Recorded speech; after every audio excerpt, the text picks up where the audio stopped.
자, 앞에 총평은 다 보셨죠? 이제 좀 들어가 보도록 하겠습니다. 주요 문항 위주로 좀 들어갈 것이고요. 뭐 단순한 해설이다라기보다는 어떻게 읽을지 어떻게 풀지를 다시 한번 정비한다라고 생각하시면 좀 좋을 것 같아요. 일단은요, how to read, 어떻게 읽을지에 대한 전략, how to solve, 어떻게 풀어야 될지에 대한 전략이 좀 있어야 돼. 일단 3번부터 보자. 일단 처음에 네가 할 일은 보기를 먼저 좀 읽어. 읽으면서 관점을 잡는 거야. 가령 현대소설은 얼마나 이 보기가 중요해? 가령 이제 뭐 근대화 시대다, 산업화 시대다, 일제강점기다, 6.25 전쟁이다, 독재정권, 군사정권 쭉 나올 수 있잖아. 그지? 현대사는 특히 이런 갈등의 어떤 근본적 원인을 얘기할 때가 많아.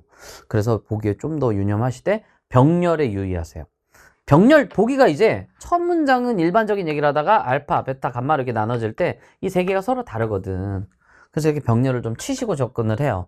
각각을 구별하면서 읽어야 돼. 안 그러면 좀 힘들어. 알겠어? 이런 거에 좀 유의하시면서 보시고요. 그 다음에 인물을 잡을 때는 기본적으로 이제 고전소설은 정리 위주야. 사람이 많이 나오거든요. 그리고 동일인. 벼슬이 많아. 유대종이 한림벼슬 하면 유한림, 유대종이 상서벼슬 하면 유상서, 유대종이 대통령이 되면 유통령이 된단 말이야. 그 동일인 잡아주는 거. 그 다음에 갈등관계, 선악 갈등이 굉장히 뚜렷하잖아. 고전소설은 그거 잡아주시고, 친족관계 얼마나 복잡해, 그지? 예. 그리고 친족에 의해서 혼사가 이제 진행되기도 하고 방해되기도 하고 이런 것들이잖아. 잡아줄 필요가 있고 당연히 애정관계 잡아야겠지. 인물들 이렇게 정리해 주시고요. 그 다음에 어떤 내면 심리를 들어갈 때가 있는데 이거는 내면은 잡아주는 거야. 그러니까 고전에서는 정리되는 거 잡아주는 거예요. 그 다음에 이제 현대소설 같은 경우는 물론 고전도 내면 잡아야겠지만 특히 현대소설은 내면이 굉장히 중요하단 말이야. 자기 어떤 내적 갈등, 내적 고뇌 등이 그렇게 높은 작품성을 띠고 그런 것들을 시험 문제로 내는 거야, 평가원이. 여러분 자전거도 2020, 사막을 건너는 법 2021, 무성격자 작년 모의평가 이런 식으로 다 나오는 것들이 개인의 내면에 집중해 있는 거야. 제가 분명히 이틀 전에 뉴블랙 모의고사 풀라고 드렸어. 그러면서 이제 아버지의 땅. 이틀 전에 제가 얘기를 나온다고 한 것도, 이게 왜냐면 개인의 내면을 다룬 것이기 때문에 나올 확률이 높은 거예요. 낼 만한 거리가 너무 많은 거야. 그래서 이제 뭐 우연이 아니에요, 그게. 그래서 이제 여러분들 이 내면을 제대로 잘 잡아주시되, 직접 제시에는 이게 밑줄을 쳐주는 거야. 기쁘다, 슬프다라고 직접 나와 있으면 밑줄, 그리고 이 새끼 왜 이래 추적해보면 상황이 나오겠죠. 그 다음에 간접 제시는 이제 따옴표로 돼 있을 때가 많잖아. 대화와 행동을 통해서 여러분들이 이제 추측 추론을 해보는 건데 이때 좀 선지 판단이 들어가야 될 필요도 있을 거야. 만약에 문제 풀기 어렵다? 힘들다? 그러면 이런 생각을 해봐. 선지 판단법인데 이 본선지와 반대선지를 좀 해보는 거야. 가령 이제 자서전들 쓰십시다 해서 너 나한테 말재주를 너 나한테 말재주를 부려보고 싶어서 그래? 나한테 왜 그래? 내 자서전 왜 안 써주는 거야? 내가 말재간을 부려보고 싶어서 그래? 막 화냈어. 그리고 선지는 경멸이래. 근데 넌 이렇게 생각할 수 있어. 경멸은 좀 많이 가지 않았나? 경멸까지는 아니지 않나? 근데 반대 선지를 보니까 그럼 애정은 아니잖아. 그러니까 반대말보다는 본말이 더 맞으면 요건 허용이 가능한 선지야. 무조건 맞는 선지가 아니라 허용이 가능한 선지라는 건 언제라도 허용할 수 있으므로 평가원이 이것을 적절하지 않은 문제 정답을 하기 좀 부담스럽다. 그럼 확실하게 아닌 것 좀 잡자. 물론 당연히 반대말이 더 맞으면 그건 틀린 선지가 되는 거야. 그죠? 반대말이 더 맞는 그런 선지는 어딨어? 틀린 선지지. 자, 일단은요, 만약에 본말이 더 맞을 경우에 이런 생각을 해봐. 그럼 나머지 선지에서 적절하지 않은 문제 정답을 찾을 확률이 높은데, 그러면 이제 적절하지 않은 선지는 이렇게 만들어지는 거야. 사실관계를 완전 조져버리는 거지. 항상 팩트가 먼저야. 의미가 나중이고. 그럼 사실관계를 뒤집어버리는 건 이거야. 주체를 바꿔버리는 거예요. 그거 한 건 그 새끼가 아니라 저 새끼야. 이렇게. 그 다음에 앞뒤. 그거 한 게 전이 아니라 후인데? 그럼 뭐뭐를 계기로, 뭐뭐를 때문에, 뭐뭐한 후 이런 거 잘 봐야겠지, 그지? 의도는 뭐야? 뭐뭐 하려고, 뭐뭐 하기 위해서 이런 것들에 좀 더 신경을 쓰는 거야. 그 다음에 뭐뭐 하려고, 뭐뭐 하기 위해서 이런 의도는 결국 태도거든요. 어떤 인물의 태도기 때문에 그런 것들이 잘 나오는 것이고, 그리고 앞뒤에 인가성, 없는 인가가 만들어질 때가 있어. 원인 삽입. 여러분은 내 수업 들어요. 난 배가 나왔어. 근데 배가 나와서 수업 듣는 건 아니잖아요, 그죠? 그럼 푸바오 수업을 듣겠지. 그러니까 앞뒤 연결성이 틀려먹은 거야. 난도가 올라가면 이런 걸로 이제 시험 문제를 내는 것이죠. 혹은 아예 이제 정서, 태도, 분위기, 보기 이런 것들을 거꾸로 내거나, 혹은 범주상이 어떤 수식어라든지 범위 문제를 이제 잘못 비틀어서 내는 경우가 많아요. 그럴 때는 적절하지 않은 문제 정답이고, 그때 이런 선지들은 이제 좀 허용해 주는 선지가 될 수가 있겠죠. 그래서 간접 제시, 이걸 통해서 방금 얘기했던 내게 말재주를 부려보고 싶어서 그래. 그럼 이게 어떤 생각인지를 추론하는 문제일 때 본선지 반대선지 판단과 그 다음에 이제 팩트체크 비법을 좀 이제 사용하셔서 이런 것들을 좀 해결하면 좋을 것 같아요. 나랑 계속 같이 무던히도 연습을 해봐야 될 거야, 사실은. 그 다음에 물론 이제 문장 단위로 일 때 사고는 장면 단위로 하는 겁니다. 이 장면이라는 건 시간의 변화, 공간의 변화, 중략 앞뒤, 태도의 변화 등이 있어요. 당연히 현대는 시간이 많죠. 과거 회상이 많을 거 아니야. 개인의 내면이 발달되어 있으니까. 자, 그 다음에 공간은 뭐예요? 지금 공간의 이동은 고전소설에 자주 나옵니다. 제가 항상 얘기하지만 초월적 세계로도 가고요. 그죠? 공간의 이동이 좀 급격할 때가 많아요. 맨날 전쟁 벌이려면 어디 가고 어디 가고 어디 가고. 그럼 그때마다 슬래시를 치면서 가는 거야. 슬래시 치면서 가는 거야. 요번에 산문은 이게 다야, 얘들아. 알겠어? 중략 앞뒤 어떤 차이가 있는지 보시고 인물의 태도가 변했으면 변한 지점들 잘 챙겨주시고. 왜냐면 인물의 태도가 변한 건 평가안에 아주 지대한 관심사거든요. 그러니까 이런 생각을 갖고 좀 접근을 하자라는 얘기야. 알겠어?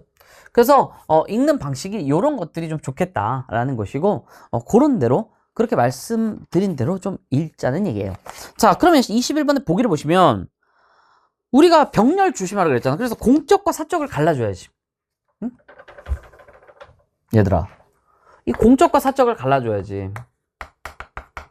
이렇게. 공적인 건 뭐야, 여기서? 말 그대로 국가 차원. 전쟁 났을 때 도우러 가는 거. 사적인 건 뭐야? 우리 집안을 망친 새끼 처단하는 거. 뭐 이거잖아. 그죠? 그리고 현실계나 슬래시. 현실계와 비현실계가 이제 조력할 수 있다라는 얘기를 하고 있어. 그지? 그러면서 뭐 둘 다 좀 한다라는 거지. 훼손하지 않으면서도 사적 목표를 추구할 수 있다라는 거지. 그지? 자, 그런 문제. 그러니까 일단은 봤을 때 공적인 것과 사적인 걸 좀 나눠서 봐도 괜찮겠구나라는 생각을 좀 하시면 돼요. 자, 다른 것보다도요. 지금 18번에서 21번 여러분이 틀린 이유 중에 하나는 기본적으로 이건 여러분들의 잘못이에요, 사실. 제가 항상 고전 소설 할 때 뭐라 그래요? 크로스체크 필수라 그러죠. 잔상으로 풀면 틀려요. 잔상이란 건 뭐냐면 내가 어느 정도 좀 읽었어. 기억이 나. 기억이 나서 그래 본 것 같아 이렇게 풀면 안 된다고. 가서 다시 뒤적뒤적 하면서 봐야 돼. 그러니까 읽지도 않고 뒤적뒤적 하면 그건 1:1 대응이라 안 되는 건데 다 읽은 상태에서 선지를 바라볼 때 선지를 다시 한번 선지와 지문을 크로체크해야 돼. 그래서 이거 부지런해야 돼요. 그러니까 여러분이 이제 게을러 터졌다 뭐 이런 얘기 맞아. 근데 그런 것보다도 무슨 소리냐면 이 지문을 읽고 선지를 보고 거기서 지문을 다시 읽는 부지런함이 필요한 거야. 알겠어? 은근히 국어할 때 따를 때는 부지런하면서 국어할 때만 게으른 새끼들이 있어요. 그 게으른다는 건 지문과 선지를 왔다 갔다 할 수도 있어야 된다는 얘기야. 좀 악착같이 찾아야 18번이나 이런 것들 잘 풀 수가 있어요. 자, 보세요. 장소저가. 자, 등장인물 나왔죠? 장소저. 장소저가 나왔는데 뭐 하겠어요? 남복을 벗었어. 그럼 남장을 했다는 얘기죠. 소전대 남복을 입고 있네. 벗고 소복으로 여복을 개착하고 갑자기 여자로 갈아입었네. 그러면서 제문을 읽으니 뭐 사람 죽을 때 하는 그런 제문이잖아요. 그죠? 신랑이 누군지 아직 모르겠지만 유세차, 기축, 3월, 정묘 뭐 어쩌고저쩌고 왜 장알림의 딸 애황은 자 가족관계 잡아야지. 얘는 그러니까 뭐야? 장애황이고 장소전 거야. 그죠? 예. 그리고 얘의 아버지는 장알림이었던 거죠. 이런 식이죠. 자, 소첩에 붙이니. 그러니까 누구야? 장알림이 대인과 여기에 나오는 이게 제 드리는 사람이겠지. 그 외 대인은 귀자를 두시고 소첩을 얻으니 소첩이 자기 자신을 이게 낮춘 표현인 거야. 그죠? 그래서 20번에 3번이 틀린 게 항상 달리부터 보라고 내가 얘기했잖아. 내가 항상 얘기하지 달리부터 보라고. A와 달리 B는 낮춤 표현이 있어요. 물론 신 낮춤이야. 근데 A는 소첩 낮춤이야. 알겠어? 이런 것들을 묻고 있다라는 거죠.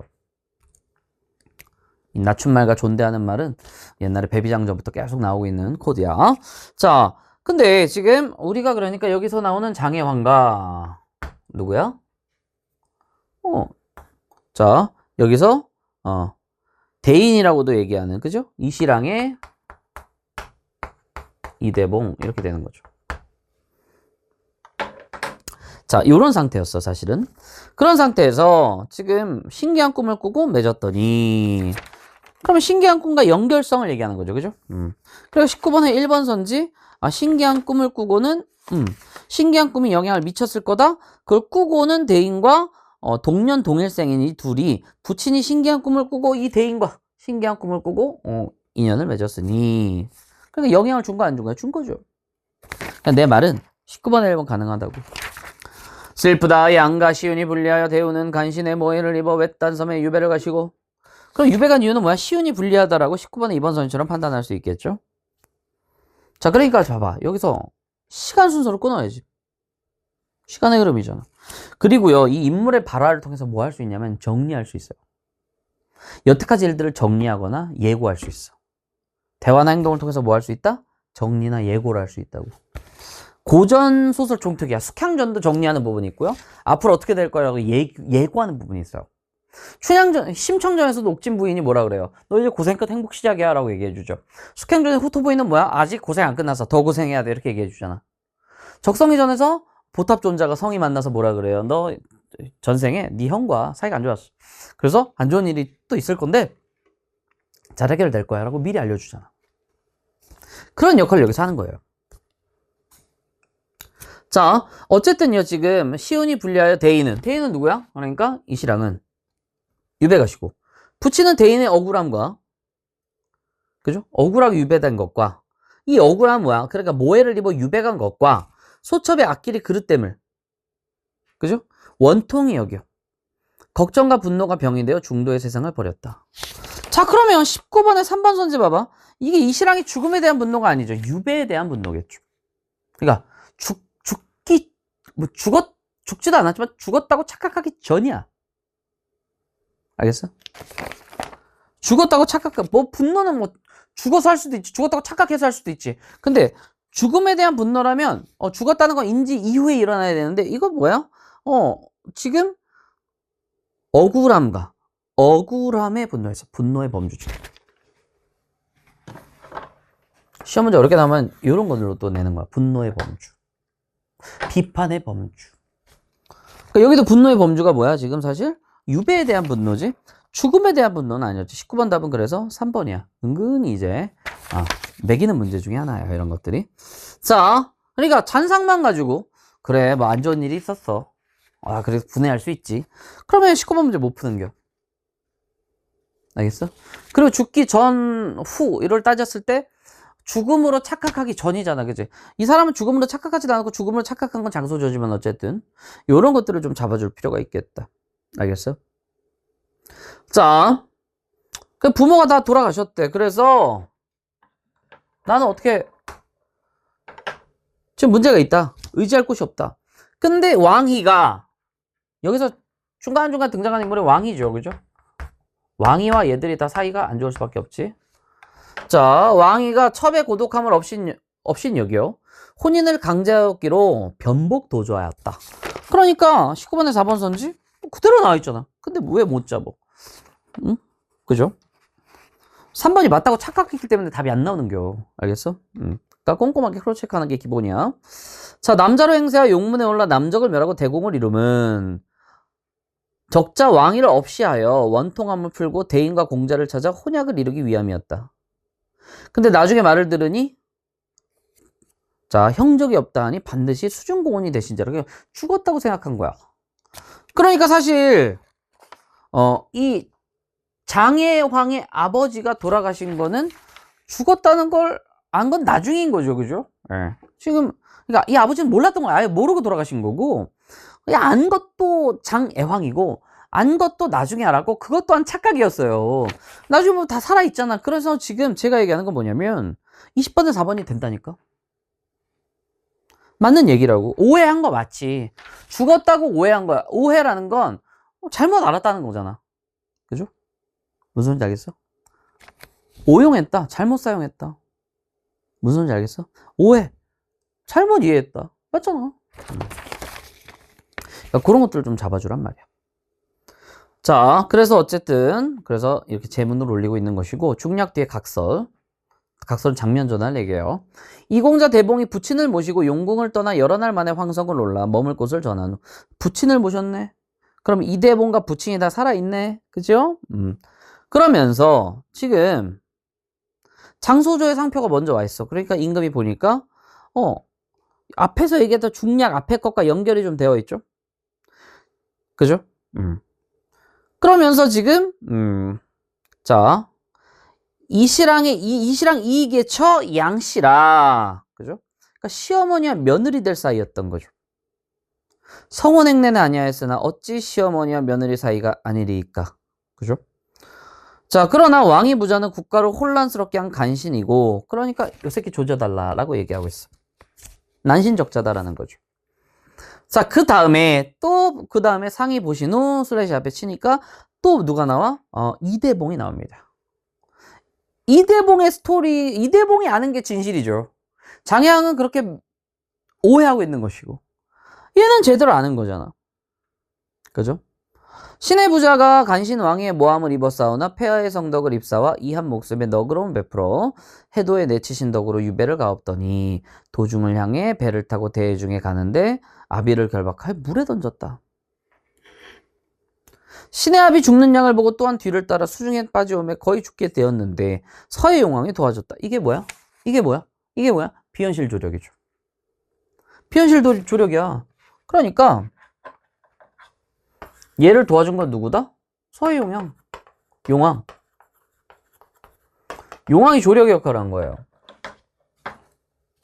알겠어요? 자, 이런 상황이고요. 그런 상황에서 지금 배구남에 가서 의탁하였고요. 그죠? 그 다음에 세상에 나와. 중원으로 돌아가다가 슬래시. 또 이 공간 단위로 끊어봐. 이거잖아, 이거. 농서에서 일흥의 영혼을 만나 갑옷과 투구를 얻고 슬래시 사평에서 말을 얻고 다 얻는 장면이야. 화용도에서 관공의 영혼을 만나 칼을 얻어. 그죠? 그러면 18번에 1번 칼을 얻은 곳은 어디야? 화용도야. 일흥의 영혼을 만난 곳은 어디야? 농서야. 용궁이 아니잖아. 다 틀렸네. 그러니까 18번에 1번은 아유 공간을 그냥 물어본 거야. 알겠어요? 그런 것들이라고. 반적 흉노가 천자의 자리를 범하여 황송을 환몰하고 이렇게 금능으로 행하셨다란 말을 듣고요. 나는 이제 달려갔어요. 그래서 적군 조지고, 그죠? 베어버리고 서릉도에 들어가 흉노를 배웠나이다. 그죠? 그러니까 금능은 자 피에 달아난 사람은 누구야? 흉노가 달아난 거고 흉노가 달아난 공간은 금능이 아니라 어디야? 지금 보니까 서릉도야. 그죠? 무슨 소리인지 알겠어요? 자, 그러니까 흉노를 벤 곳은 서릉도야. 그리고 등돌수는 피한 적도 없어. 그러니까 얼마나 디테일하고 쪼잔하게 내는지 알겠죠? 평가는 원래 쪼잔해. 몰랐어? 자, 그런 것들이죠. 자, 그러면서 지금 돌아오는 길에 이제 국가적인 문제는 끝났죠. 공적인 건 끝났어. 돌아오는 길에 천우신조를 통해서 지금 바람이 그치우면 그 섬에 올라가 죽었던 아비를 만났으니 그러니까 아버지가 제외한 거야. 그럼 21번의 4번 선지는 비현실계의 존재는 누구였어? 용왕이었죠. 서해 용왕이었는데 이게 공적 화력에 도움을 준 게 아니죠. 그러니까 죽을 위기에서 구해준 것 뿐이고요. 그죠? 표류하던 이대봉이 천우신조로 지금 이시랑과 제외할 수는 있는데 당연히 무인절도에 다다라 바람이 그치우면 그 섬에 올라가 죽었던 아비를 만날 수는 있어. 근데 그 상황에서 비현실적 존재가 도와준 건 아니야. 그러니까 비현실적 존재가 도와준 적은 있는데 그건 어디에서야? 떨어져서 어렸을 때 죽을 뻔했을 때 그때 도와준 거예요. 그러니까 21번과 4번은 뭐예요? 앞뒤 관계가 틀려. 비현실 존재가 도와준 거는 앞이야. 앞이라고. 이 사건 터지기 앞이라고. 그리고 공적 화력도 아니라 이건 사적인 거잖아. 집안에 대한 얘기잖아. 그러니까 슬래시 잘 치고 공간 단위로 끊고 이런 것들을 묻고 있다고. 알겠어? 보여요? 보이죠? 그죠? 그러니까 4번 선지 쓸 수 있어야지. 흉노의 문제를 해결하는 건 국가 문제 해결하는 거야. 21번 3번 선지 그래서 나온 거예요. 그리고 2번 선지 21번에 2번 선지는 야, 공적 권위를 존중해. 왕이 조져야 돼. 근데 그러면서 내 악감정도 있으니 나한테 내어달라. 사적 목표도 실현하는 거야. 사적 목표는 뭐야? 복수죠. 그죠? 1번 선제는 혼학이라는 건 사적인 목표야. 그걸 위해서 전쟁 대공을 세웠다는 건 공적인 것과 연관지으면서 공적인 것은 당이고요. 그것을 실현하는 원동력이 되는 건 사적인 거다라는 보기에 굉장히 잘 부합하잖아. 21번 답은 4번이라고요. 알겠어? 그리고 20번 문제는 사실 이제 3번이 답인데 4번 선지를 여러분이 캐치하는 방법은 뭐야? 컨텍스트죠. 결국에는 A와 B를 잘 보시면서 A와 B에서 컨텍스트로 꼼꼼하게 크로스체크하면서 처리해야 돼. 결국에는 가장 큰 문제는 장소전은 죽은 줄만 알았어. 이대봉이. 근데 이대봉과 이대봉의 아버지가 살아있다는 건 B에서 이제 드디어 드러나는 것이죠. 그게 오해라고 보는 거지. 오해가 꼭 무슨 악감정을 갖고 이래야 되는 건 아니야. 알겠어? 악감정을 갖고 못되게 하고 이런 게 아니라고. 워딩이 가끔 헷갈리시는 게 나올 수 있어요. 가령 이제 옛날에 이제 보상이라는 단어가 옛날 춘향전에 나왔는데, 보상이라는 것은 물질적 보상만 보상이 아니야. 야, 너 원통하게 죽었구나. 이것도 보상이에요. 희생. 자발적인 희생만 희생은 아니야. 전쟁 포로로 끌려간 형이 총에 맞아 죽었어. 결국엔 다리 절뚝이다가. 그럼 이건 뭐야? 자발적 희생은 아니지만 희생 당한 거 맞잖아. 희생 맞아. 윤첨지가 노어보의 처지에 공감한다라고 얘기했었는데, 이 공감이 친구 자식이 죽었으니까 내 자식도 죽을 필요는 없어. 대신에 상대방의 처지를 이해하면 돼요. 그러니까 내가 지금 얘기했던 보상, 희생, 공감 이런 워딩들은 네가 착각하기 쉬운 거야. 여기도 마찬가지. 오해라는 건 잘못 알고 있었으면 돼. 그래서 20번에 여러분 몇 번 써야 돼? 3번 쓰실 수 있어야 돼요. 그죠? A와 달리가 아니라 A도 마찬가지로 처리할 수가 있겠죠. 그죠? 그리고 21번에 4번은 어떻게 된 거야? 이게 앞뒤가 바뀌었다고. 선우도치라고 이거라고. 앞뒤가 바뀌었잖아. 앞뒤의 문제야. 알겠어? 19번에 3번도요. 가령 이제 유배, 죽음 위기, 물론 이제 장알림, 장혜왕의 아버지는 그런 것도 몰라. 뭐 이게 죽음의 위기가 있었는지 모르고 유배까지만 알아. 그래서 여기서 분노한 거지 이래서 분노한 건 아니잖아. 앞뒤와 관련된 문제예요, 사실. 알겠어? 물론 죽었다고 착각한 건 장혜왕이고요. 그죠? 근데 어쨌든 이런 것들이 다 이런 것들을 반영하고 있다는 거야. 그리고 유배인지 죽음인지도 범죄의 문제일 수가 있어. 그런 식으로 좀 냈다라는 거야. 알겠어? 19번 답은 3번. 그리고 18번 답은 4번이죠. 중원으로 가기 전에 리을 배구남에 가서 여기서 이제 뭔가 의탁하고 그 다음에 아무래도 여기서 업그레이드를 했겠죠. 그러니까 4번 선제를 잡아주시면 되고 18번에 1번은 얼척없는 얘기다. 칼도 화용도였고요. 영혼을 만나서 갑옷을 얻은 곳은 농서였고요. 그죠? 그런 식으로 아닌 걸 잘 기억하시면 돼. 3번 쓰신 새끼들이 많은데 그러니까 잔상으로 풀어서 그래, 새끼야. 간신의 모해로 유배간 공간이다 라고 얘기했는데 장알림의 부부가 유배간 게 아니에요. 이대봉 부자가 유배간 거지. 주체 변환 예잖아. 나왔잖아. 그러니까 이걸 깔끔하게 갖고 있으면 편하다니까. 이런 거 왜 틀려? 5번 선지도 피에 달아난 주체도 틀렸고요. 이대봉을 피에 달아난 사람은 사실 흉노고요. 흉노를 뵌 건 서름도고요. 그죠? 18번 답은 역시 4번이었다. 그러니까 팩트 체크하는 거 중요한 거 알겠죠? 그죠? 그리고 19번은 말씀드렸듯이 3번이었고 그 다음에 20번은 3번이었고 21번은 4번이었다. 그죠? 그래서 잘 봐. 공적 사적 잘 갈랐지? 그 사실은 자기 부모를 다시 제외하게 된 건 사적인 영역이지 공적인 게 아니고 비현실적 존재가 도와준 거는 사실은 앞쪽이었지 이쪽은 아니었어. 그지? 아버지가 제외할 때 비현실적 존재가 도와준 게 아니라 물에 빠져 죽을 뻔할 때 그때 용왕이 도와준 거야. 그럼 얼마나 팩트 체크야. 인물관계 정리하고 팩트 체크 딱 잡고. 그죠? 하나도 안 어렵잖아. 공간 단위로 끊어주니까 그러니까 뭐 농서, 사평, 화용도 샥샥샥 끊어줘야 여러분이 공간 단위로 이해할 수 있는 18번 문제도 깔끔하게 풀 수가 있겠고 그리고 사실관계 위주로 이렇게 이제 팩트체크, 의미, 범주 이런 것들이 이제 장착해 있으면 얼마나 편해. 그러니까 이런 것들이 실력이에요. 그래서 이런 것들을 좀 갖추시면 된다. 알겠죠? 자, 이제 현대소설 같이 보도록 하겠습니다. 30번을 보세요. 30번을 보시면 보기 중심적 사고, 보기 관점. 역시 마찬가지로 보기 먼저 읽는 거야. 근데 부정적인 방향이 나와요. 그것을 긍정적인 방향으로 재편한다. 즉 이거 나오겠죠. 태도 변화. 내가 이틀 전에 우리 뉴블랙 모의고사 풀 때도 분명히 얘기했어. 태도 변화 나올 것 같다고. 그러니까 트라우마가 있었던 내가, 그러니까 아버지가 진짜 음침한 사람이 아닌 거야. 내 기억 속에 그 음침하다고 기억됐던 아버지, 하지만 그 아버지도 사실 이데올로기의 희생양이었다가 포인트라고 내가 분명히 얘기했잖아. 그거 나온다고 이렇게. 이유가 있는 거야. 다 모든 문제는 나오는데 이유가 있어요.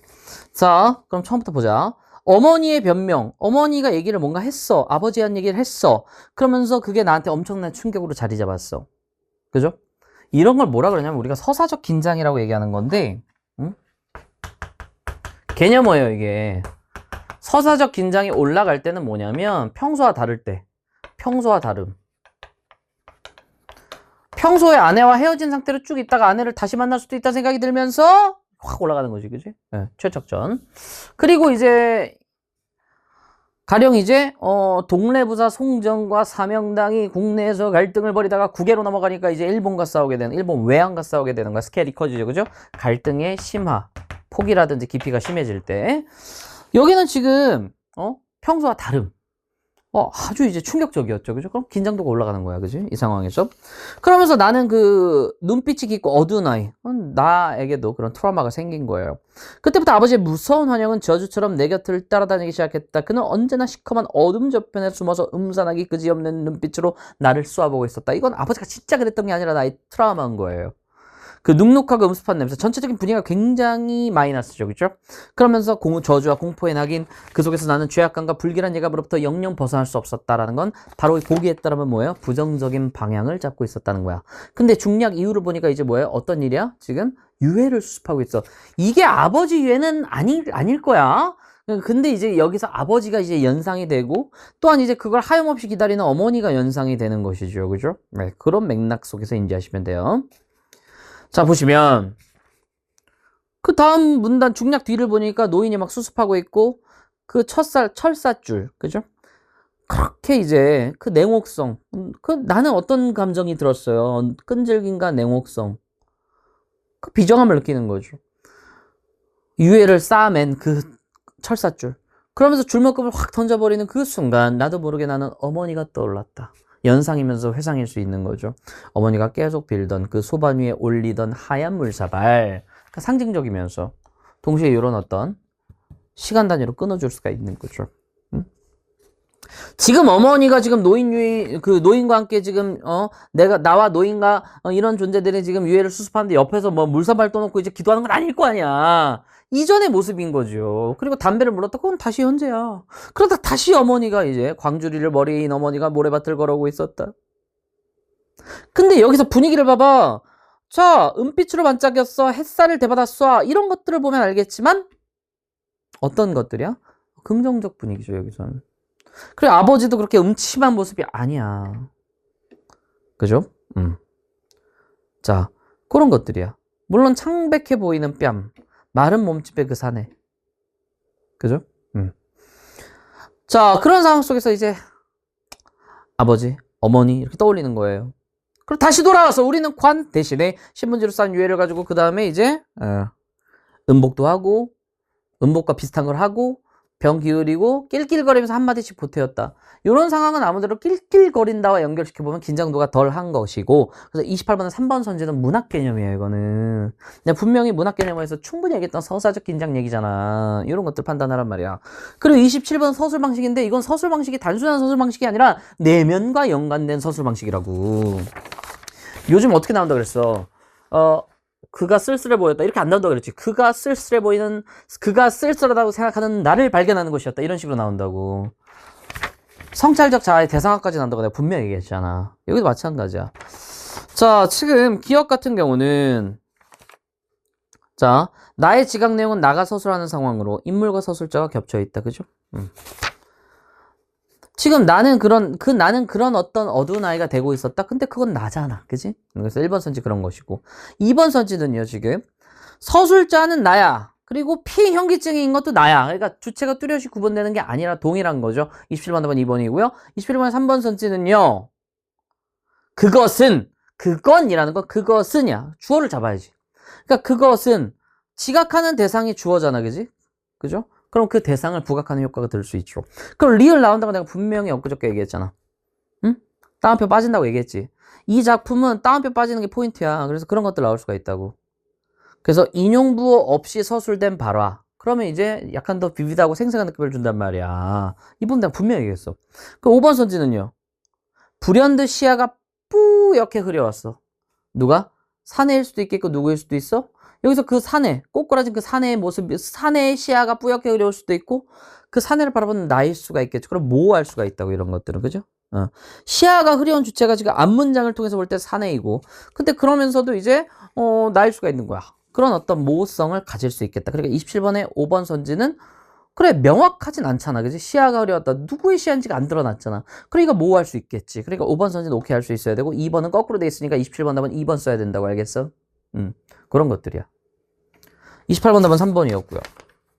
29번은 왜 나왔냐면 마지막에 어머니가 회상하는 걸 또 얘기하잖아. 저거 봐라. 날짐승도 때가 되면 돌아올 줄 아는 법이다. 아버지가 올 거를 하염없이 기다리고 있는 거야. 그래서 내가 여러분들 이게 뉴블랙 모의고사에서 넣어줬던 건 뭐야. 미역국 먹다가 엄마 왜 미역국? 그러니까 이제 생각해보니까 그분 생일이지 않니? 네 아버지 생일. 그래서 나는 뭐 개발작을 하죠. 그 사람은 죽은 게 나아. 지금 뭐 하는 거야 엄마 하면서 개발작을 하는 그 장면이 내가 나올 것 같다고 얘기했잖아. 그 장면 비슷한 장면이 나온 거예요. 그러니까 어머니는 뭐 하는 거야? 포인트는 어머니는 하염없이 기다리고 있는 거예요. 근데 그 기대감이 점점 무뎌지겠죠. 시간이 지날수록. 그걸 누구보다도 잘 알고 있는 건 어머니인 거야. 그 어머니의 어떤 심정 그런 것들 그런 감정선 그런 것들이 이제 나올 수가 있는 포인트들이었지. 여기도 그런 것들과 비슷한 거야. 어머니가 하염없이 기다리는 거지. 그러니까 여러분 그냥 아버지만 나온 게 아니라 어머니가 왜 나왔는지를 생각하세요. 나야 뭐 자식이지만 어머니는 남편이야. 남편이 안 오고 있고 남편을 계속 기다리고 있는 것이고 그죠? 나의 머릿속에는 트라우마로 존재하는 그런 거지만 어머니의 생각에서는 굉장히 그 어머니를 감싸는 다정하고 그런 어떤 아버지인 거지. 소스이까이지. 나한테야 뭐 음침하고 음산한 그런 사람이겠지만 알겠어? 그런 것들이겠죠. 그래서 마지막에 나의 태도 변화. 아버지는 지금 어디에 쓰러져 누워있을 것인가. 안타까움이 느껴지잖아. 아버지를 이제 이해하고 아버지도 이데올로기의 희생양이었다는 걸 생각하고 그런 것들이죠. 알겠어? 그런 어떤 태도의 변화가 30번의 보기의 포인트였는데 그래서 4, 5번이 그런 것들이야. 기억의 재편 그리고 심리적 안정 회복. 하지만 3번 선지는 노인과 어머니가 나의 기억을 재응고하기 위한 의도는 없어. 여기에 보면 의도 삽입. 요거죠. 우리 소설 할 때 소설 지금 하고 있는데 앞에는 뭐였어? 이 주체. 그러니까 지금 어디인지도 틀려. 장알림 부부가 아니라 이대봉 부자야. 그 다음에 피해 달아난 건 등돌수가 아니라 흉노야 이거였죠. 그죠? 비현실적 존재인 용왕이 서해 용왕이 도와준 거는 지 아버지 만나기 전이야. 선우. 그리고 이렇게 마지막에 30번 3번 선지처럼 기억을 응고하기 위한 재응고하기 위한 이들이 아들의 기억을 재응고하기 위한 노력을 한 게 아니라고요. 이런 식으로 이제 나오는 거야. 알겠어? 그 27번에 입은 상반점이죠. 그죠? 구별되는 게 아니라 동일한 거죠. 이런 것들로. 그리고 유배에 대한 분노지 죽음에 대한 분노가 아니야. 여기죠. 이 5개에서 다 포괄된다니까. 제가 항상 가르쳐왔던 거야. 인셉션 때부터. 자, 그런 것들이에요. 자, 그런 맥락에서 좀 접근을 하시면 되겠다. 그리고 이제 29번 같은 경우는 지금 날짐승도 때가 되면 돌아온다. 날짐승도 때가 되면 돌아온단다. 그런데 이제 안 오고 있는 상황에서 막연하게 기다리는 것이고 만약에 나의 연상처럼 나 동그라미처럼 결국에는 아버지가 무덤도 묘비도 없이 홀로 잠들어 있다면 어머니의 기다림은 아무 의미 없는 것이 되는 거죠. 실현 가능성이 사라지는 거죠. 최소한. 29번 답은 4번이고요. 오히려 29번에 3번에 가가 오히려 희망적입니다. 그죠? 그리고 1번에 가가 뭔가 영향을 미칠 수는 없어요. 그냥 상징일 뿐입니다. 5번 선지대가 이렇게 나온다고 했잖아. 어머니는 이념과 상관이 없다니까? 뉴블랙 가서 보세요. 이념 얘기 분명히 나와 있어. 어머니가 이념을 타고 있는지 이념과 관련이 있는지 사실 없어. 어머니는 그냥 기다릴 뿐이야. 그죠? 이념이랑 상관없다고. 그러니까 그런 부분들이 나올 거라고 예측했듯이 이제 나왔네. 29번 답은 이렇게 4번이라고 볼 수가 있겠어. 그래서 인물의 내면을 잘 잡아주시고 인물의 내면 잘 잡아주시고 서사적 긴장이라는 개념을 파악하시고 그 다음에 장면 단위로 이렇게 끊어서 읽는 연습을 좀 하시라는 얘기야. 할 수 있겠지? 오케이, 좋습니다. 자, 이제 현대음문 같이 보도록 하겠습니다. 자, 음문은 이렇게 처리한다. 첫 번째, 마찬가지로 보기를 먼저 읽습니다. 특히 이제 병렬 조심하라고 내가 항상 얘기했죠? 병렬 나올 때 슬래시 잘 쳐주는 거 잊지 마시고요. 그 다음에 읽을 때 제발 과추론하지 마세요. 눈이 온다? 눈 시련? 이러면 안 돼. 그냥 눈이 온다는 눈이 오는 거야. 괜히 너의 해석이 들어갔다가 평가원이랑 부딪힐 수가 있어. 그냥 있는 그대로 주어진 대로 담백하게 읽어주라고. 그러니까 단어에 천착하지 말고 문장이 가져다주는 있는 그대로고 눈이 오면 눈이 오는 거야 그냥. 그죠? 그 다음에 평가원이 해놓은 해석은 바로 이제 보기. 그 다음에 선지야. 그런 것들을 보면서 정합성을 맞춰 나가야 되는 거지. 우리 방금 얘기했던 팩트에 맞는지 의미적으로 맞는지 따져봐야겠지. 그러면서 이제 어쨌든 여러분 그리고 또 생각해야 될 게 한 번에 못 읽어. 어차피 돌아가기도 하고 어차피 크로체크 하기도 하고요. 그죠? 그렇기 때문에 기본적으로 뭘 신경 써야 되냐면 이런 것들 다시 2번 보고 3번 볼 때 이 감정이나 생각 서술을 잘 신경 써봐. 그러면 이제 지향과 비지향이 보일 것이야. 모든 서술을 다 포인트 잡을 수는 없어. 감정이나 생각 드러내는 서술어들을 보면 지향과 비지향이 잘 나와요. 야, 배 나온 사람 나는 좋아. 그러면 배 나온 사람 뭐가 좋아라고 생각하지만 그 사람이 좋으면 좋은 거야. 잘생긴 사람 나는 싫어. 잘생긴 사람 왜 싫어? 라고 생각할 수 있지만 그 사람한테 부담스러워서 싫은가 보지. 그러니까 수로가 제일 중요한 거야. 그죠? 그 다음에 또 크로스체크하고 한 번 더 읽을 때 이런 관형어나 부사어 등의 수식어를 잘 봐봐. 특히 부사어를 보시면 부사어는 결국에는 서술어를 용언을 수식하거든. 그럼 이게 동사나 형용사를 수식하면 그것의 주체가 나오잖아. 그치? 그 주체가 어떤 생각을 가졌는지 이제 얘가 보여주는 거라고. 알겠어? 그럼 부사어라든지 혹은 이제 보조사. 보조사는 뭐야? 뜻을 더하는 거지. 그 뜻은 바로 이제 출제자의 뜻 혹은 이제 시인의 뜻이겠지. 그런 거에 좀 더 민감해 보라는 얘기야.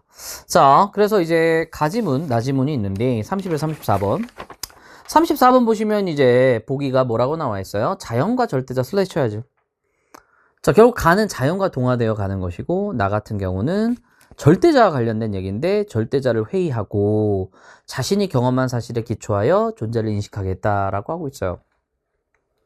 무슨 소리인지 알겠어? 자, 그럼 가는 일단 보면 내가 분명히 뭐랬어? 이거 얘기할 때도 EBS 할 때도 미련은 없다. 이 미련 없는 거 아니라 그랬잖아. 어디가 포인트야? A 주변이 포인트라고 내가 분명히 얘기했지. 30번 다져두고 30번 포기한다. 이거 자체가 미련인 거야. 자꾸 속세가 생각나는 거지. 왜 쓰다둔 편지 구절과 왜 버린 칫솔을 생각하고 왜 인간을 내려다보냐고. 이런 것들이 다 자연으로 왔지만 미련이 아직 해결되지 않은 문제야. 이걸 우리는 뭐라 그랬어? 내적 갈등이라고 내가 분명히 얘기했잖아. 내적 갈등이라고 써주기도 했어요. 32번에 4번 선지, 이런 것들 내적 갈등 이렇게 잡아주시면 되는 거야. 할 수 있겠어? 이게 피안은요, 저쪽 세계, 이 현실 세계가 아닌 건데, 피안이란 단어 모른다고 막 3번 쓰고 그러면 안 돼요. 알겠어? 자, 이런 것들 조심하시고요. 그 다음에 이제, 마지막에 나오는 맨살 비비는 돌들과 함께 누워 이 세상 알아보지 않은 것들. 그러니까 맨살 비비는 돌들은 결국 이 세상 알아보지 않은 것들 중에 하나고요. 이런 것들은 이게 세파에 시달리는 모습이 아니죠. 시달리지 않은 것이죠. 오히려 반대말이 더 맞아. 그렇기 때문에 33번 답은 3번을 볼 수 있겠어. 5번 선지는 왜 나왔냐? 미음을 보시면 이제는 차를 마시는 나일 뿐이야. 이제는 달라라는 거죠. 이제는 이런 것들을 통해서 달라졌다라는 걸 드러낸다는 거야. 그래서 33번에 5번은 이런 디테일을 요구하고 있는 문제라고. 알겠어? 33번 답은 3번이야. 자, 그리고 나지문에 있는 그대로 읽어야 돼. 말 그대로. 괜히 엄한 추측하지 마시고 그냥 차 마시는 거야. 그리고 다만 이건 사실일 뿐. 짙은 향기와 상관없어. 그 다음 년이 포인트죠. 누구의 시킴을 받는 것도 누구의 손으로 한 것도 아니다. 즉 절대자에 대한 회의인 거야. 이게 매칭을 시켜야 돼요. 그죠? 그냥 물은 물일 뿐. 속은 물일 뿐. 그 차는 차일 뿐. 이제는, 그러니까 과거와 달리 이제는 그것일 뿐. 말 그대로 보기에 따르면 자신이 경험한 사실에 기초해. 다른 말로 뭐야? 현실이죠. 자, 생각해봐. 절대자가 현실에 있는 존재는 아니잖아. 저쪽 세계에 있는 존재고요. 현실이 아닌 쪽에 가깝죠. 절대자를 생각해봐. 현실이 아닌 쪽이 현실이 아닌 쪽이죠. 그러니까 지금 뭐냐면 이 자신이 경험한 사실의 기초에 존재를 인식하겠다는 건 말 그대로 현실 기반으로 하는 거야. 그러니까 3번 선지도 거꾸로 돼 있는 거야, 얘들아. 현실에 얽매이지 않은 게 아니라 오히려 현실 중심으로 살겠다는 얘기지. 거꾸로 돼 있다고. 그러니까 34번에 3번을 쓸 수 있어야 돼. 그러니까 여러분 마음대로 뇌피셜 굴린 거야. 앞으로 10년을 더 살든지 죽든지 뭐만 하든지 말든지 그래, 그럼 얽매이지 않는 것처럼 느껴지거든. 근데 그 얽매이지 않는 것은 뭐 가령 이제 범주가 틀린 거죠. 절대자에 얽매이지 않겠다? 뭐 이건 가능하지. 근데 그게 현실에 얽매이지 않겠다는 게 아니라 오히려 현실 중심으로 살아가겠다는 거니까 의미도 상반되어 있고 범주도 틀린 거야. 내가 방금 이제 3분 할 때 얘기했던 의미 상반에다가 의미 범주를 섞은 거죠. 그래서 이런 문제가 좀 어려워, 얘들아. 알겠어? 참고로 31번에 5번 선지를 보시면 아니 자연물이 나지문에서 물이거든. 근데 물에 대한 친밀감을 드러내는 거 아니야. 단지 그것일 뿐. 그러니까 다른 말로 얘기하면 좀 더 친밀하지 않게, 그러니까 무조건 친밀하겠지 이렇게 생각하면 안 된다고. 여기서는 뭐냐면 뭐뭐일 뿐이라는 이런 조사들을 사용하고 결국에는 그냥 그 자체로 바라보겠다라는 얘기야. 말 그대로 친밀감, 감정의 어떤 동화 이런 것들이 아니라 좀 떨어뜨려서 보겠다는 얘기죠. 그러니까 31번에 5번은 주제와 정확하게 이제 배치되는, 반대되는 그런 얘기라고 볼 수가 있겠어. 알겠어? 이런 것들을 잘 잡아주셨으면 좋겠다. 자, 32번에 4번 선지도 그렇기 때문에 이거는 말 그대로 평정심이죠. 감정이 막 고조되거나 이런 것들이 아니라는 거야. 알겠어? 오히려 31, 32, 33은 쉬워. 근데 34번이 좀 이제 많이 이제 골 때리기 여러분들한테 어렵게 느껴지는데 1번 선지는 뭐야? 아직은 미련이 있고 그렇기 때문에 이거는 동화되지 못하는 심리를 보여주는 1번 선지 가능하고요. 미련은 없다를 보고 판단하면 안 돼요. 미련 없어! 나 걔 잊었어! 나 걔 잊었어! 잊었다고 씨발! 그럼 못 잊은 거야, 그거. 그죠? 2번 선지는요, 이것은 내가 아는 모든 것. 그냥 모든 것이다. 전부이다라는 얘기는 유일하다라는 얘기로 패러프레이징 할 수가 있겠죠. 그죠? 그러니까 누구에 의한 것, 누가 시킨 것, 4번 선지 그런 것이 아니다라는 건 절대자의 관계에 대한 회의를 드러낼 수가 있겠고 그렇기 때문에 5번 선지 경험적 사실로만 대상을 인식하겠다라는 생각, 그게 바로 현실 중심에 기반을 둔 거야. 그렇기 때문에 34번에 3번 선지 완전 거꾸로 돼 있고 얽매이지 않은 범주도 절대자여야지 이 현실 자체에 얽매이지 않겠다는 얘기를 한 건 아니라고요. 완전 틀린 선지예요. 그러니까 여러분 이런 문제가 작년에 고전에서 나왔어. 내가 볼 때는 이거 검토 교수가 비슷해. 검토 교수가. 출제 교수라기보다는 자 보세요. 요건데 작년 기출문제거든요. 보기 문제고 1, 2, 3, 4, 5번이야. 자 이거 뭐 안 푼 사람은 없죠. 혹시라도 안 풀었으면 2024학년도 34번이니까 여러분 인쇄해서 한번 풀어봐. 혹은 이제 뭐 이거 일시정지 딱 1분 딱 하고 내가 1분 일시정지 할 필요 없잖아. 네가 일시정지 하면 되지. 그 다음에 일시정지 했어? 응. 일시정지 또 하고 응? 그리고 풀어봐 한번. 자 보시면 지금 보기를 보시면 잘 봐. 병렬달 치자 그랬지. 어떻게 푸는지 봐봐. 요로죠. 자 그럼 봐봐. 일수 봐봐. 야 자기가 분재담을 만들어서 막 이렇게 하고 있어. 그러니까 자기 취향이죠. 그죠? 그러니까 얘야. 오케이? 그리고요 바람 불어온다. 응? 유유자적하면서 그러면 이게 봐봐 잘 봐. 내가 볼 때는 비슷한 사람이라니까. 뭐뭐할 뿐, 뭐뭐할 밖에 이런 거죠. 향촌에 머무를 수밖에 없어 이런 얘기를 하는 거잖아. 나 그럴 수밖에 없어 라는 거잖아요. 그러면 지금 이 육수는 이쪽이 아니죠. 그죠? 만족감이지. 육수는 여기야. 그러면 구수가 가져가야 돼 이거. 뭘? 회포. 어쩔 수 없는 마음. 머무를 수밖에 없는 상황. 그걸 드러내는 게 뭐밖에 없을 것 같아? 여기서?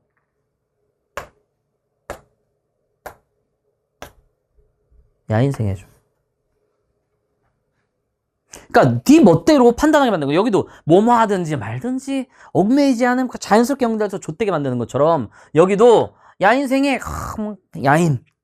아, 이 사람 자연치나 야인. 아, 야인. 그렇지, 좋지. 이런 식으로. 그러니까 지금 여기서 그래, 자랑스러운 야인. 그리고 확 넘어가 버리는 거야. 알겠어? 이거는요, 잘 읽어봐. 나 이렇게 사는데 야인생에 이더라도. 자, 그러면 다시 봐봐. 여기라 해야지. 구수는 이 새끼밖에 안 돼. 그럼 봐봐. 내가 비록 이런 삶이더라도 내가 비록 출사하지 못한 선비로서 이런 곳에 머무를 수밖에 없더라도 언젠가는 자랑할 때가 있으리라. 이런 거야. 자랑할 something이 있겠지. 비록 야인생에 이더라도.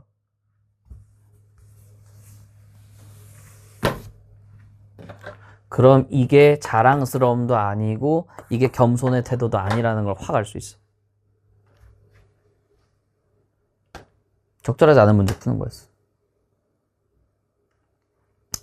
이런 것들. 아, 봐봐. 외물에 대한 관심. 첫 번째 수에 나와 있고, 자족감. 이게 6수에 나와 있었고, 그지? 이거 딱딱딱 잡아줘야 돼. 그죠? 무슨 소리인지 알겠어요? 자긍심. 외물에 대한 관심. 외물에 대한 관심 여기 있잖아. 그 다음에 여기서 자긍심. 취향이 반영된 것에 대한 긍지, 다른 말로 자긍심 다 맞는데 이 4번 선제 이런 거 매칭을 시킬 때 요 새끼는 여기밖에 없어. 그러면 여기서 야인생의 도를 그렇게 읽어줘야 돼. 알겠어? 보기에 따라서 읽는 방식이야. 여기도 봐봐. 절대자를 회의하겠대. 그리고 경험한 사실에 기초하겠대. 무슨 소리인지 알겠어? 그러면 현실에 기초하겠다는 얘기야. 다른 말로 얘기하면. 오케이? 최소한 현실이라는 워딩은 여기 나와 있진 않아, 보기에. 그 대신에 여러분이 이 글을 읽을 때 현실이라는 워딩을 3번 선지를 봤을 때 여기에 근접한 건 절대자냐? 절대자가 아닌 쪽이죠. 그럼 얽매이지 않는 건 절대자가 얽매이지 않겠다고 얘기하는 거지 현실에 얽매이지 않겠다는 얘기가 아니라 오히려 현실에 기반을 두고 살겠다는 얘기일 뿐이야, 얘들아. 못 잡잖아, 지금. 뭐뭐 하든지 말든지 해서 얽매이지 않겠어 이렇게 얘기하고 끝내버리니까 문제 못 풀지. 알겠어요? 여기도요. 여기도 왜 틀렸을까, 당시 애들이. 야인생에 야인. 그래. 좋아. 자연 속에서. 그치? 슉. 거기서 또 겸손해서 또 몇 번 쓴 것도 들어가지고, 그죠? 그러니까 틀리기 딱 좋아. 문제 내는 방식이 똑같아. 그래서 이런 것들을 좀 유념하셨으면 좋겠다라는 것이고, 자, 이제 고전 한번 보도록 하겠습니다. 이 보기를 보시면요, 기본적으로 이제 어떤 삶에 대한 평가를 얘기하고 있어요. 현실에 대응하는 양상에 따라서 삶에 대한 평가가 달라진다. 말 그대로 책임감 없이 살면 부정적으로, 열심히 살면 긍정적으로 평가되는 어떤 인물에 대한 평가 중심이라고 볼 수가 있겠죠. 가는 뭔가 문제점을 얘기하고요. 나는요, 어떻게 살 것인지에 대한 이야기를 하고 있다. 뭐 뻔한 얘기예요. 여기서 이제 가지문은 이제 저랑 또 이제 하루 전에 했었죠. 이 꽁생원에 대한 이야기. 이 부정적 인물. 어떤 인물이에요? 기억을 보니까 미신을 믿어요. 니은을 보니까 처자식 신경도 안 써요. 뜬재물. 어떻게 얻은 돈이, 그러니까 뭐 자기 돈이 아닌데, 뭐 예를 들어서, 우연치 않게 얻은 어떤 돈을 가지고 여기저기 뭐 써버리고, 쓸데없는 짓 많이 하죠. 그죠? 그래서 대상에 대한 어떤 비판 중심인데, 나열이 포인트였고요. 나지문은 이제 대비인데, 결국엔 누구와 누가 대비되는 거예요? 지금 부지런한. 그 다음에 게으른. 이렇게 대비되는 거고요. 이 게으른 존재는 어차피 죽을 거니까, 하지 말자. 얘는 어차피 죽을 거라면 하자. 이렇게 되는 거야. 결국에는 내가 나중에 일찍이 가을거지 할 무렵 갔었는데 뭘 봤어요? 지금 곡식이 성글게 된 데가 있고 절반은 빽빽하게 있어. 성긴 건 별로 안 좋은 거죠. 듬성듬성한 건 안 좋은 거야. 그러니까 마을 노인이 뭐라 그래요? 저 황폐하고 성긴 곡식은 목을 뻣뻣이 세우고 하늘을 우러러 보는 자들. 목 뻣뻣. 그리고 이제 술에 취한 채 잠든 자들. 얘들은 원래 뭐야? 지금 정성과 힘을 다해 살린 것이다. 이렇게 정리했어야지. 그치? 무슨 소리인지 알겠어? 그러니까 24번에 1번 선지를 봐봐. B 동그라미를 보시면 얘가 지금 술에 취해 잠들어 있는 존재가 아니라는 거지. 그러니까 약간 여러분의 어떤 또 이제 편견을 또 자극한 거야. 왠지 배짱이 같고 그러니까 쳐 잘 것 같고 근데 그게 아니라 여유가 있는 그런 어떤 모습 정도. 열심히 일했으니까 여유가 있는 거고 얘는 열심히 일을 안 했으니까 얻을 수 있는 게 없고 하늘만 바라보는 거지 뭐. 그런 것들 얘기한 거야. 24번 1번 제낄 수 있어야 돼요. 그죠? 자, 근데 결국 하고 싶은 말은 농사일이 아니라 C 위에 공부도 마찬가지다. 그러니까 여러 번 도전하다가 포기하는 그런 게 있으면 안 된다는 주제의식을 얘기하는 거야. 그래서 맨 마지막에 하물며 큰 일을 하면서 부지런하지 않을 수 있겠는가? 저 작은 일도 저렇게 열심히 하는데 선비라는 큰 일을 하면서도 부지런해야지 라는 얘기를 하는 거야. 그래서 26번 답은 5번. 지금 게으른 농부에 대한 권면이 주제가 아니에요. 의도가 틀렸어. 게으른 농부 정신 차려가 아니라 지금 선비들에 대한 권면에 가깝습니다. 그래서 의도가 틀렸다. 이렇게 이제 보시면 되겠죠. 그럼 26번에 3번 선지 그냥 쉬는 것이 나을 것이라는 건 지금 말 그대로 예단, 판단하는 거죠. 미리 판단해, 미리 예자. 미리 판단해 버리는 그런 것들을 얘기하는 것이고 26번, 3번 당연히 맞는 얘기고 26번 답은 그래서 5번이라고 볼 수가 있겠네. 그리고 25번에 3번 선지도요. 클슨이가 관찰한 상황은 뭐야? 가을 거제할 무렵 파산의 들판에 가보았다. 절반은 황폐하였고 절반은 곡식이 잘 갖추어져 있었다. 그래서 그런 상황을 마을 노인에게 이유를 물으니 마을 노인이 지금 요런 상황을 얘기해줘서 알게 된 거야. 그죠? 그래서 25번에 3번 선지처럼 관찰한 상황 왜 일어났는지가 노인이 이제 답해주면서 얘기가 되는 거지. 하지만 이번 선지처럼 어떤 글쓴이가 주장하고 글쓴이의 주장을 반박한 존재가 나오지는 않아요. 25번 답은 2번이라고 볼 수가 있겠지. 24번 답은 5번. B는 김매기를 하여도 작물이 죽을 것이라고 게을리 생각하고 있는 거고 선비들은 그죠?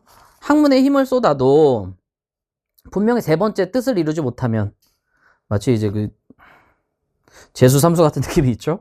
세 번 해도 뜻을 이루지 못하면 스스로 낙심하여 말하기를 학문으로 이룰 수 있는 것이 아니야 뭐 이러면서 이제 좌절할 수 있으니까 말 그대로 뭐뭐 할 수 있다라는 24번의 5번 선지가 맞는 얘기라고 볼 수가 있겠지. 알겠어? 그래서 22번에 1번이 답이야. 가는 열거가 포인트고 나는 대비가 포인트예요. 그 다음에 23번에 2번 선지는 지금 가족을 내버려두는 모습을 드러내는 거지. 재물을 모은 꽁생원이 함께 살고 싶은 대상이 아니야. 완전 잘못 잡았어. 이러면 부정적인 인물은 아니었겠지. 24번의 1번 선지 같은 경우는 지금 말씀드렸듯이 파산의 들판에서 술에 취해 잠들어 있는 건 얘야. B는 얘야. 그러니까 여러분의 편견을 자극한 문제야. 24번은. 그러니까 크로체크 필수. 고전이 나오면 고전 산문이든 고전 소설이든 고전 수필이든 뭐야? 크로체크 필수. 알겠어? 잊지 말자. 자, 그런 얘기고요. 그 다음에 25번에 말씀드렸듯이 2번 선지가 답이고 3번 선지는 지금 관찰한 상황 나와 있고 그것의 이유를 이제 마을 노인이 대답해주는 그런 것들 잘 읽으시면 되겠고요. 그죠? 그리고 26번에 5번 게으른 농부에 대한 권면이 큰일의 문제가 아니죠. 큰일은 이제 큰일을 하려는 이 선비에 대한 이야기였다라고 보시면 돼요. 자, 그래서 이런 식으로 정리해 드렸습니다.